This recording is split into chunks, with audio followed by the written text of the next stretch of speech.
నమ శివాయ నమ. జై మహాదేవి శంభూ శంకర. ఓం శ్రీ మాత్రే నమ. ఓం శ్రీ కొండదేవతాయ నమ. ఓం దుర్గాదేవాయ నమ. ప్రజలందరికీ నమస్కారము. 2025 ఈ సెప్టెంబర్ నెలలో 12 రాసులకి వాళ్ళ స్థితిగతులు ఎలా ఉన్నాయి, వాళ్ళ యోగ నక్షత్రం ఎలాగుంది, చేయాల్సిన కార్యక్రమం అనేది ఎక్కడి దాకా వస్తుంది, మరి ఏ కార్యక్రమం చేసినా ఆ కార్యక్రమాలు వాళ్ళకి ఎందుకు కాకోకుండా అయిపోతున్నాయి. పెళ్ళిళ్ళు కానీ పెళ్ళిళ్ళు అయినట్టుగా అనుకుంటారు, అవి దగ్గరకు వచ్చి దూరం కావటం. ఇల్లు కట్టాలనుకుంటారు, ఇల్లు కూడా దగ్గరకు వచ్చి ఆగిపోవటం. ఉద్యోగ విశేషంలో కూడా అనుకుంటారు, ఆ ఉద్యోగంలో కూడా దాంట్లో కూడా దగ్గరకు వచ్చి దూరం కావటం. అలాగా సంతాన విశేషంలో కూడా దగ్గరకు వచ్చి దూరం కావటం. మరి ప్రేమ విషయంలో కూడా ప్రేమించిన వాళ్ళు కూడా దగ్గరకు వచ్చి దూరం పోవటం. ఇలాంటి సమస్యలతో సతమతమైపోయి ఆరోగ్యపరంగా కానీ, ఉద్యోగపరంగా కానీ, బిజినెస్ పరంగా కానీ, సినీ ఫీల్డ్లో ఉండవలసిన వాళ్ళకి కానీ, రాజకీయ ఫలితంలో ఉండవలసిన వాళ్ళకి ఈ 12 రాశుల్లో ఉండవలసిన వాళ్ళ స్థితిగతులు ఎలా ఉన్నాయి, వాళ్ళ జాతక యోగ నక్షత్రం ఎంతవరకు వచ్చిందా అనేది, జాతక కుండలిలో ఎలా ఉందా అనేది చెప్పబోతున్నాను. ఏ సమస్యకైనా ఒక పరిష్కారం అనేది దొరుకుతుంది. కాబట్టి ఈ పరిష్కారం అనేది మనం తెలుసుకోవాలనుకుంటే మీరు ఫస్ట్ నుంచి లాస్ట్ వరకు మీరు ఈ వీడియోని చూస్తే మీకు అర్థమవుతుంది. మీనరాశి ఫలితాలు. ఈ మీనరాశిలో ఉండవలసిన వాళ్ళకి ధన నష్ట చాలా వరకు కనబడుతుంది. జాగ్రత్తలు కొన్ని పడాలి. ఆరోగ్య పట్ల చాలా వరకు సమస్యలు, ఆరోగ్య పట్ల కొన్ని లేనిపోని సికాకులు కొన్ని ఉన్నాయి. మీరు ఆరోగ్య పట్ల చాలా వరకు జాగ్రత్తలు పాటించాలి. మరి వాహన ప్రయాణాలు మీరు జాగ్రత్త పడండి. మరి విద్యార్థులకి కష్టంగా ఫలితాలు రాబోతున్నాయి. మరి ఎన్నో రోజుల నుంచి పెండింగ్ అయిన కొన్ని కార్యక్రమాలు అవి కాకోకుండా కొద్ది లేటుగా అయినాయి. ఈ నెల మీకు 19వ తారీఖు నుంచి కొన్ని మార్పులు కొన్ని రాబోతున్నాయి. అధిక ఖర్చులు కొన్ని తగ్గించండి. కుటుంబంలో ఏ కార్యక్రమైనా ఏ పనైనా సరే అందరు కలిసి మెలిసి చేస్తేనే మీకు జయం. లేదు మా సొంతంగా చేస్తాను అనుకున్నారనుకోండి, లేనిపోయిన సమస్య మీరు తెచ్చుకునేటికి నా సొంత ప్రకారంగా, నా సొంత ఐడియా ప్రకారంగా నేను పోతాను అంటే మీకు లేనిపోయిన సమస్యలు ఎదురవుతాయి. మీకు వచ్చిన సమస్య కూడా ఎవరు ఎదురు రారు, మీ దగ్గరికి రారు. దానివల్ల మీరు ఎంతో వరకు అధోగతి పాలయ్యే మార్గాలు కూడా చాలా వరకు ఉన్నాయి. మరి ప్రేమ సమస్యలో చాలా వరకు విజయం, కోర్టు సమస్యలు, అనుకున్న విజయాన్ని మీరు తప్పకుండా సాధిస్తారు.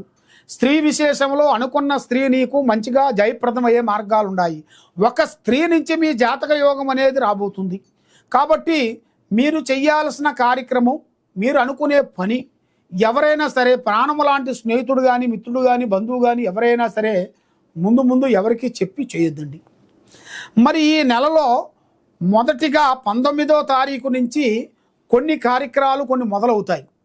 ఏది బిజినెస్ పరంగా కానీ, వ్యవసాయ పరంగా కానీ, ఉద్యోగ పరంగా కానీ, లేదా మీరు కొన్ని విదేశాల్లో మీరు అనుకున్న ప్లానింగ్ కానీ, మరి విదేశాలలో కొన్ని బిజినెస్లు చేయాలనుకుంటుంటారు. ఆ బిజినెస్లు ఒకటి అనుకుంటే ఇంకో టయానికి వెళ్ళిపోతుంటారు.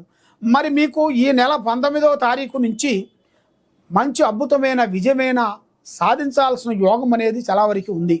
కాబట్టి కొత్త ప్రయత్నాలు, కొత్త ఆలోచనలు, కొత్త విజయాలని సాధించాల్సిన యోగం అనేది మీ జాతక యోగంలో చాలా వరకు కనబడుతుంది. కాబట్టి డబ్బు విషయంలో చాలా జాగ్రత్తగా పడండి. ఒకరికి డబ్బులు ఇచ్చే ముందు 10 విధానాలుగా ఆలోచించి ఇవ్వండి. కాబట్టి డబ్బులు ఇచ్చింది తప్పు కాదు. కాబట్టి ఇచ్చి మీరు నష్టపోయి వాళ్ళ మీద మీకు, మీ మీద వాళ్ళకి, వాళ్ళ మీద మీకు లేనిపోయిన సమస్యలతో గొడవలు వచ్చి, సికాకులు వచ్చి పోలీస్ స్టేషన్ దాకా పోవాల్సి వస్తుంది. కాబట్టి అంత దూరం మీరు పోకోకుండా మీరు చేయాల్సిన కార్యక్రమం, మీరు అనుకున్న ఆలోచనలు కూడా అతి దగ్గరలోనే మీకు విజయవంతమయ్యే మార్గాలు కూడా కొన్ని కనబడుతున్నాయి. కాబట్టి మీ తల్లిదండ్రుల ఆరోగ్యాన్ని మీరు కొంచెం కాపాడుకోండి. గోమాతకి మీరు ఫస్ట్ మీరు చేయాల్సిన పూజా బలం ఏంటంటే గోమాత దగ్గరికి వెళ్ళి, గోశాలకు వెళ్ళి, గోమాత దగ్గరికి వెళ్ళి అక్కడ 5 అరటి పండ్లు తీసుకొని మీరు మనస్ఫూర్తిగా, మనసులో ఏ పని అనుకుంటారో, ఏ కార్యక్రమం అనుకుంటారో ఆ కార్యక్రమం మనస్ఫూర్తిగా అనుకొని ఆ గోమాతకి తినిపించండి. ఆ గోమాతకి తినిపించిన తర్వాత మళ్ళీ మీరు బయటికి వచ్చేసిన తర్వాత మీరు ఏ దేవుడు కానీ ఏ పూజలు కానీ ఏ కార్యక్రమాలు కానీ చేసుకోండి. తప్పకుండా మీకు అనుకున్న పనులు చేసే కార్యక్రమాలు విజయవంతమయ్యే మార్గాలు కొన్ని ఉన్నాయి. కాబట్టి మరి ఏ కార్యక్రమంకి వెళ్దాం అనుకున్నా, ఏ పనికి పోదాం అనుకున్నా కూడా స్నేహం వల్ల మీకు కొన్ని సమస్యలు కొన్ని రాబోతున్నాయి. అధిక స్నేహం ప్రాణానికి మోసం. ఏ పనైనా ఏ కార్యక్రమైనా కూడా తొందరపాటు అనేది ఉండకూడదు. కాబట్టి మీరు నమ్మి మీ మనసులో ఉన్న విషయాలని వాళ్ళకి స్నేహితుడే అని మీరు చెబుతుంటారు. ఆ విషయాల్ని వాళ్ళు పబ్లిక్ చేసి పబ్లిక్లో మిమ్మల్ని మనశ్శాంతి లేకోకుండా చేయాలని కూడా చాలామంది మీ మీద కన్ను పెట్టి సికాకు పెట్టాలని కూడా కొంతమంది చూస్తున్నారు.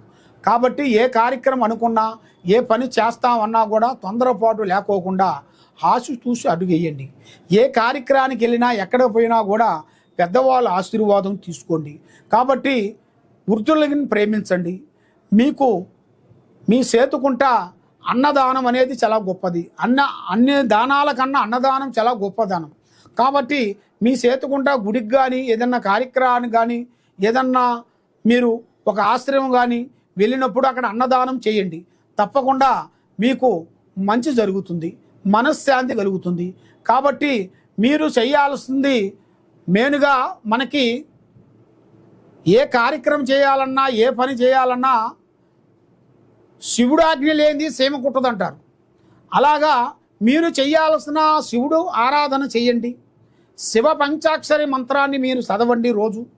ఆ శివ మంత్రాన్ని మీరు బీజాక్షర మంత్రాన్ని మీరు పాటించినట్టయితే ఆ శివయ్య దయ వల్ల మీకు ఆరోగ్యము, మనశ్శాంతి, లక్ష్మీ శాంతి, గృహశాంతి అన్నీ మీకు విజయవంతమయ్యే మార్గాలు కొన్ని కనబడుతున్నాయి.